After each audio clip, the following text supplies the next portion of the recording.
Hello बच्चों, ये video कक्षा 10वीं छत्तीसगढ़ बोर्ड के लिए है। आज की वीडियो में हम कक्षा 10वीं के गणित के बहुपद अध्याय के बारे में पढ़ेंगे। इस वीडियो में टॉपिक के रिलेटेड बेसिक जानकारी के बारे में आज जानेंगे। सबसे पहले हम लोग देखते हैं बहुपद आखिर होता क्या है। जैसा कि नाम से ही पता चल रहा है, बहुपद दो शब्दों से मिलकर बना हुआ है, बहु और पद से। बहु का मतलब होता है अधिक और पद का मतलब होता है टर्म। इसका एग्जाम्पल देखते हैं। 2x, दूसरा देखते हैं 5x धन 2। इसमें एक पद है, इसमें दो पद है।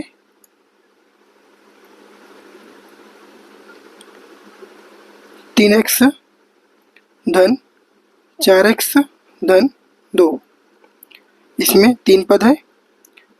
तो इस प्रकार बहुपद 4 पदों का भी हो सकता है, 5 पदों का भी हो सकता है और 6 पदों का भी हो सकता है।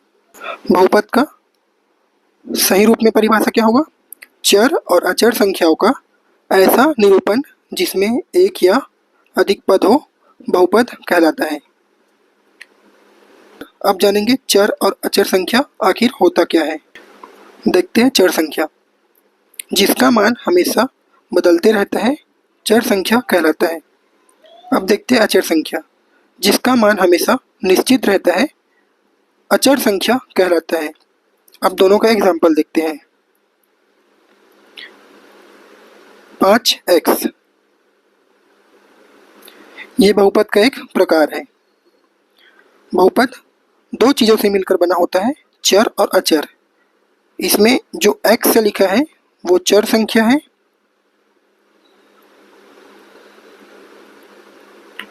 और जो 5 लिखा है वो अचर संख्या है। x का वैल्यू हमेशा बदलते रहता है।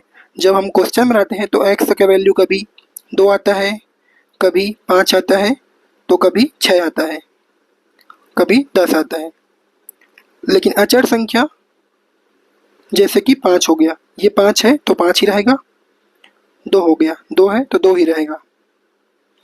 ऐसे ही जितना संख्याएं हैं वो सभी अचर संख्या है और जितना अल्फाबेट है वो सभी चर संख्या है। अब देखते हैं कि बहुपद को आखिर पढ़ा कैसे जाता है। जैसे लिखा है x के ऊपर में 2, तो इसको हम लोग कैसे पढ़ेंगे? x की घात 2 या x का वर्ग। x के ऊपर में 3 लिखा है तो उसको कैसे पढ़ेंगे? x की घात 3 या x का घन। यहाँ पास एक चीज ध्यान देने लायक है, इसको मैं नोट करके लिख दिया हूँ। यदि किसी संख्या में कोई घात दिखाई न दे रहा हो तो उसमें हमेशा घात के रूप में 1 होता है। इसका एग्जाम्पल जैसे सिंगल x लिखा है तो इसको हम लोग कैसे पढ़ेंगे? x का घात 1, क्योंकि इसके घात में कुछ नहीं लिखा है। दूसरा देखते हैं। जैसे लिखा है 2x सिंगल, तो इसको कैसे पढ़ेंगे? 2x का घात 2। मतलब जो संख्या ऊपर में लिखा रहेगा वो हमेशा घात कहलाएगा। अब देखते हैं समान और असमान बहुपद। समान बहुपद किसको बोलेंगे? जिसमें घात समान हो। इसका एग्जाम्पल जैसे 2x हो गया, जैसे 5x हो गया, जैसे 2x प्लस 2 हो गया, जैसे 3x प्लस 3 हो गया। इन सभी बहुपद का घात 1 है। इसमें भी घात 1 है, इसमें भी घात है, इसमें भी घात 1 है और इसमें भी घात 1 है। तो ये सभी समान बहुपद होंगे। अब देखते हैं असमान बहुपद। जिसके घात अलग अलग होते हैं उसको हम लोग असमान बहुपद बोलते हैं। इसका एग्जाम्पल देखते हैं। x का घात 5। दूसरा एग्जाम्पल देखते हैं x का घात 3। इसमें घात अलग अलग है तो ये कहलाएगा असमान बहुपद। अब देखते हैं बहुपद के प्रकार के बारे में। बहुपद वैसे होता तो बहुत प्रकार का है, लेकिन मैं यहाँ सिर्फ 4 प्रकार लिखा हूँ। पहला प्रकार है एक पदी बहुपद। ऐसा बहुपद जिसमें केवल एक ही पद हो उसको हम लोग एक पदी बहुपद बोलते हैं। एग्जाम्पल के लिए x हो गया, x का घात 2 हो गया, इसमें भी एक पद है और इसमें भी एक ही पद है। दूसरा प्रकार द्विपदी बहुपद। ऐसा बहुपद जिसमें 2 पद हो उसको द्विपदी बहुपद बोलते हैं। इसका एग्जाम्पल देखते हैं 5x धन 2, 3x धन 4। दोनों उदाहरण में पदों की संख्या 2 है, एक पद और 2 पद, एक पद 2 पद। अब देखते हैं तीसरा प्रकार त्रिपदी बहुपद। ऐसा बहुपद जिसमें 3 पद हो त्रिपदी बहुपद कहलाता है। इसका एग्जाम्पल देखते हैं x का घात 2 प्लस 5x प्लस 3। इसमें 3 पद है तो ये त्रिपदी बहुपद कहलाएगा। अब देखते हैं शून्य बहुपद। जिसके सभी अवयव शून्य हो शून्य बहुपद कहलाता है। इसका एग्जाम्पल देखते हैं 0x का घात 2 प्लस 0x प्लस 3। ये होगा शून्य बहुपद।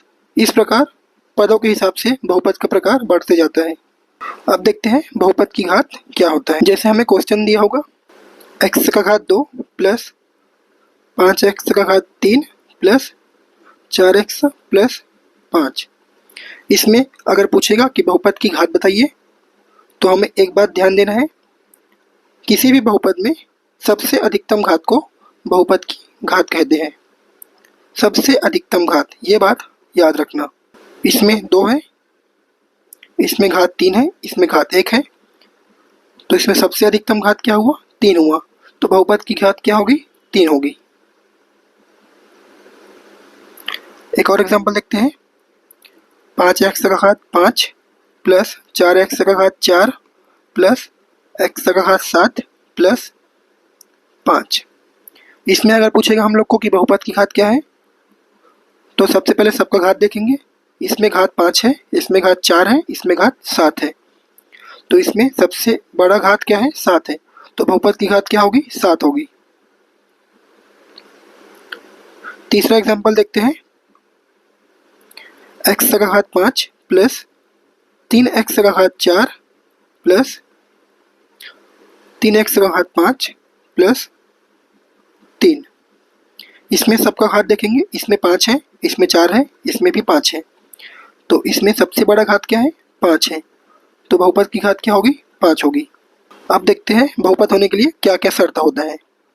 पहला शर्त है चर संख्या का घात हमेशा धनात्मक होना चाहिए। चर संख्या मतलब होता है अल्फाबेट, तो अल्फाबेट में हमेशा धनात्मक घात होना चाहिए। घात अगर ऋणात्मक होगा तो वो बहुपद नहीं कहलाएगा।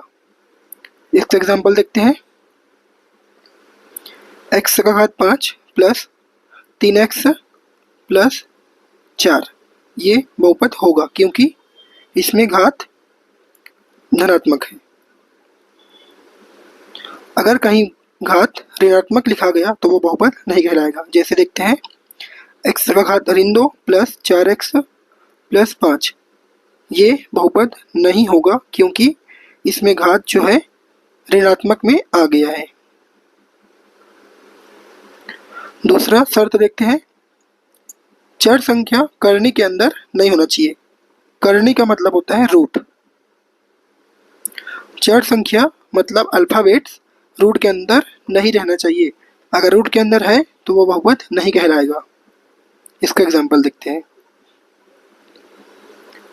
5x का घात 2 प्लस 3x प्लस 4। ये तो बहुपद होगा, लेकिन अगर यहीं पास लिखा होगा 5 रूट x धन 3x धन 4 तो ये बहुपद नहीं होगा क्योंकि चर संख्या जो है रूट के अंदर चला गया है, तो ये बहुपद नहीं कहलाएगा। तीसरा शर्त देखते हैं, किसी बहुपद में चर संख्या हमेशा अंश में रहना चाहिए।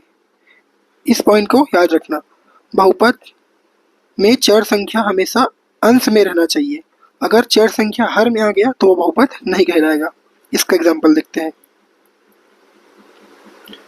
5x का घात 2 प्लस 6x प्लस 5, ये तो बहुपद होगा क्योंकि ये सभी शर्तों को पूर्ण कर रहा है।